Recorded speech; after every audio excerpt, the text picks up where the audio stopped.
Hi students, welcome back to the channel. तो बेटा इस वीडियो में हम करेंगे एक्सरसाइज 3.2 की शुरुआत। आइए करते हैं इस एक्सरसाइज का क्वेश्चन नंबर 1। तो बेटा क्वेश्चन नंबर 1 की स्टेटमेंट है solve the following pair of linear equations by the substitution method.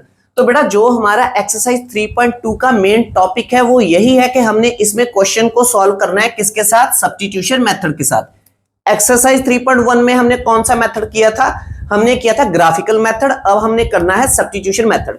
Substitution method की हमने कोई अलग से इंट्रोडक्शन वीडियो नहीं बनाई है क्योंकि सब्स्टिट्यूशन मेथड के बेटा कुछ स्टेप्स हैं जो आपको माइंड में रखने हैं। तो वो स्टेप्स मैंने यहां पे लिख भी दिए हैं कि हमने इस क्वेश्चन को 5 स्टेप्स में कंप्लीट करना है बच्चों। Is it clear? उसके जो स्पेशल केस है वो हम नीचे मैंने लिख दिया है। अब इन स्टेप्स को यूज करके हम इस क्वेश्चन को सॉल्व करेंगे। तो सबसे पहला हमारा काम ये है बेटा कि जो हमें दो इक्वेशंस दी होंगी उसकी नोटेशन करेंगे कि ये है इक्वेशन नंबर 1, ये है हमारी इक्वेशन नंबर 2। क्लियर है?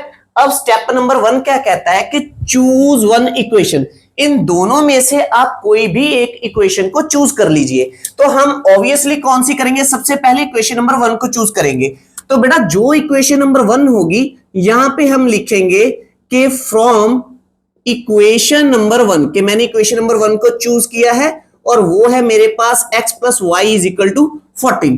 इसके बाद क्या करना है बेटा, फर्स्ट स्टेप में हमने पहली इक्वेशन जो हमने चूज की होगी उसमें से या फिर हमने x की वैल्यू निकालनी है या फिर y की। क्लियर है? तो इसमें से मैं हमेशा निकालूंगा x की वैल्यू। हम x की वैल्यू को निकाल कर चलेंगे। ठीक है? तो x की वैल्यू जब मैं निकालूंगा तो y को मैं ट्रांसवर्स करूंगा राइट हैंड साइड पे। तो ये मेरे पास आएगा 14 प्लस का y यहां पे आके बन जाएगा माइनस का y। क्लियर है बेटा? यहां से मुझे x मिल गया। तो यही मैंने लिखा है कि यहां से हम निकालेंगे x is equal to dash, जो भी आएगा यहां पे। हम इसे ये भी कह सकते हैं कि मैंने x को लिखा है in the terms of y। Is it clear बेटा? क्योंकि जो x है अब ये किस में है, y की फॉर्म में है। हम ये भी कह सकते हैं x in the form of y, x in the terms of y, या मैं इसे ये भी कह सकता हूं कि मैंने x की वैल्यू निकाली है। ये बहुत सिंपल सी लैंग्वेज है। इज इट क्लियर बेटा? अब जब हमने ये वैल्यू को निकाल लिया, स्टेप नंबर 2 में हमने क्या करना है, put this in second equation. अब जो इक्वेशन नंबर 2 है इसमें हम इसे पुट करेंगे बेटा। तो अब नेक्स्ट स्टेप में हम लिखेंगे कि put the value of x in equation number 2। तो इक्वेशन नंबर 2 क्या थी हमारे पास, x minus y is equal to 4। अब इसमें बेटा हमने x की जगह पर, जहां पर भी x है इसकी जगह पर हमने ये रख देना है। क्या रखना है हमने, 14 माइनस वाई। तो x की मैंने वैल्यू पुट कर दी बेटा 14 माइनस वाई।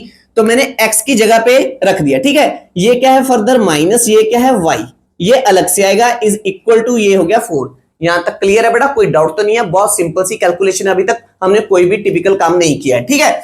अब इसे हमने सिंप्लीफाई करना है। अब थर्ड स्टेप क्या है, सॉल्व इट। जो भी एक्सप्रेशन होगा उसे सॉल्व कीजिए and get one value of the variable.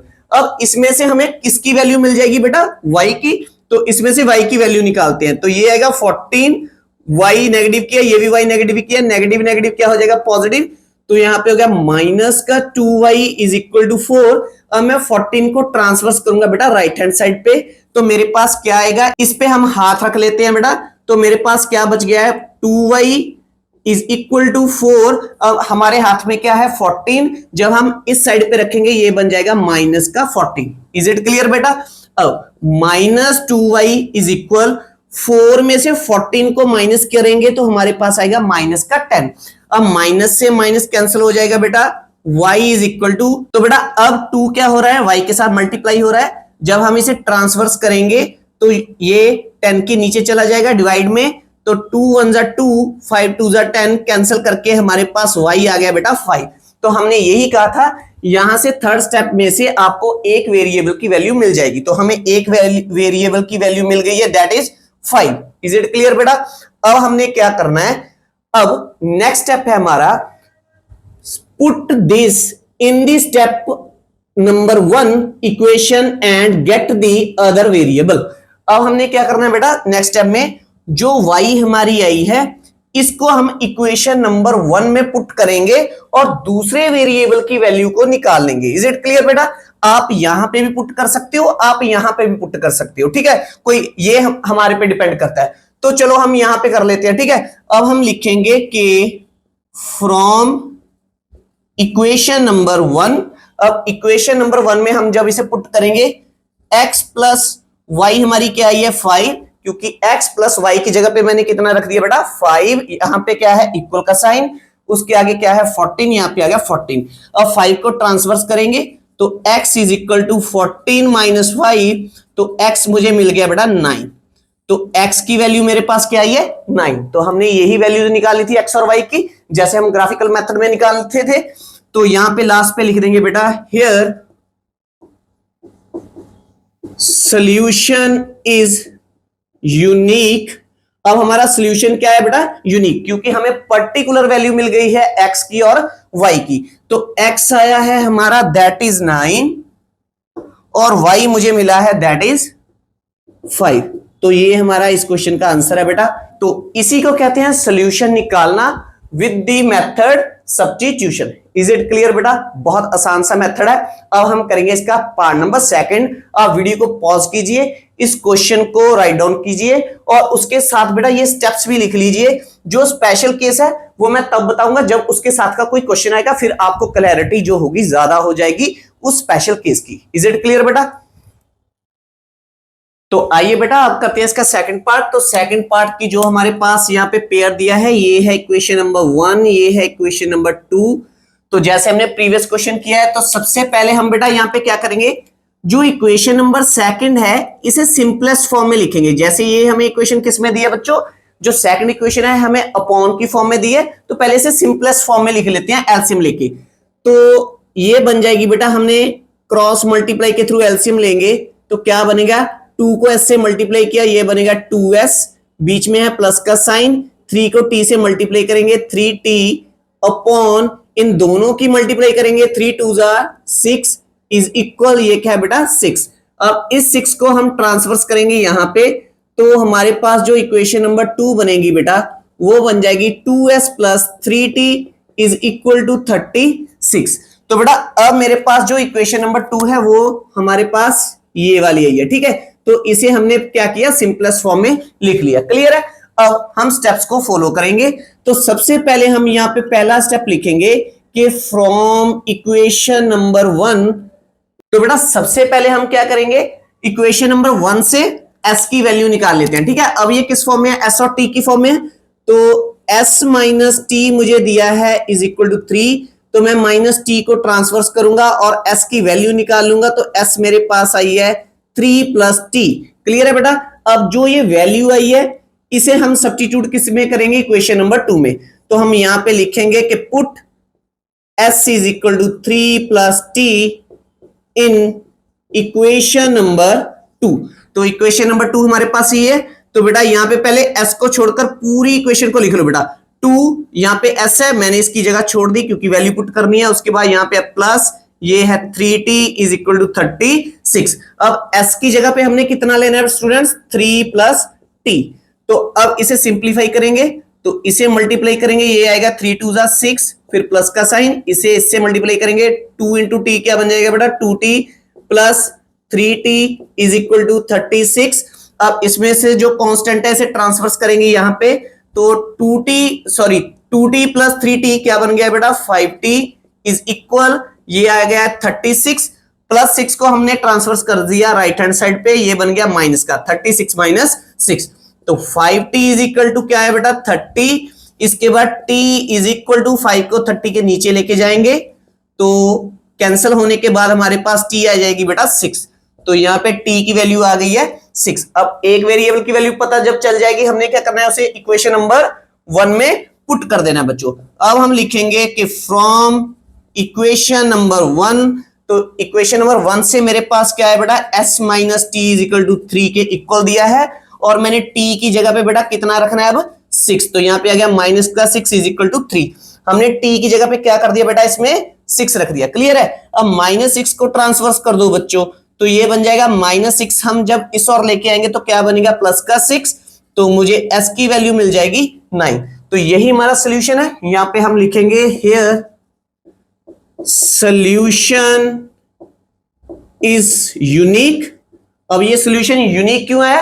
क्योंकि मुझे एस और टी की जो वैल्यू है बेटा, एस और टी की जो वैल्यूज हैं वो क्या मिली है? स्पेसिफिक और पर्टिकुलर वैल्यूज मिली हैं। तो if you get the proper values of x and y then we call it is unique solution. तो बेटा अब एस मुझे मिली है 9 और टी हमें मिली थी 6। तो ये हमारा बेटा सेकंड पार्ट का आंसर है। Is it clear? अब हम करेंगे थर्ड पार्ट। तो फिर से हम क्या करेंगे, ये है हमारे पास इक्वेशन नंबर 1, ये है हमारी इक्वेशन नंबर 2।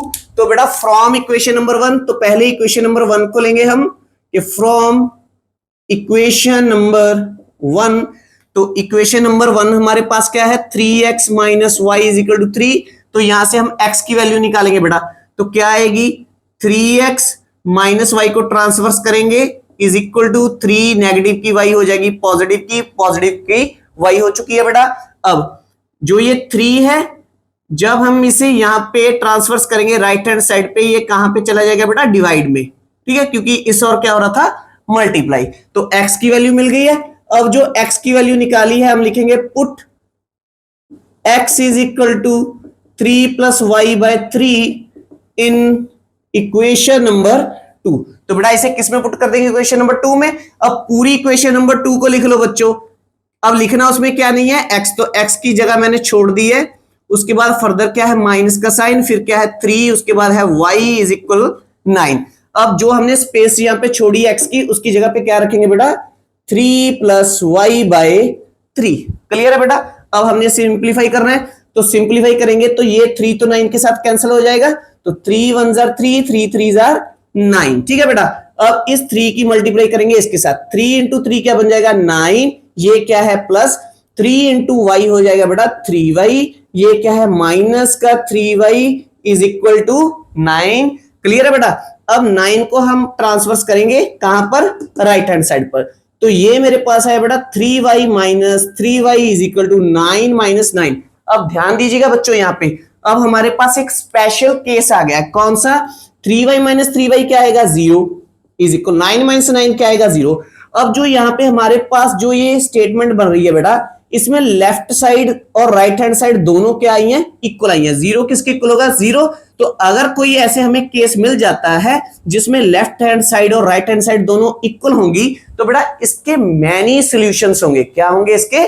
Many solutions. तो मैंने यहां पे लिख दिया है कि if you get like 0 is equal to 0 that's mean the system has many solutions. तो बेटा अब हमें पर्टिकुलर सॉल्यूशन नहीं मिला है, हमें बहुत सारे सॉल्यूशन मिल गए हैं जो इस इक्वेशंस को क्या करेंगे? सेटिस्फाई।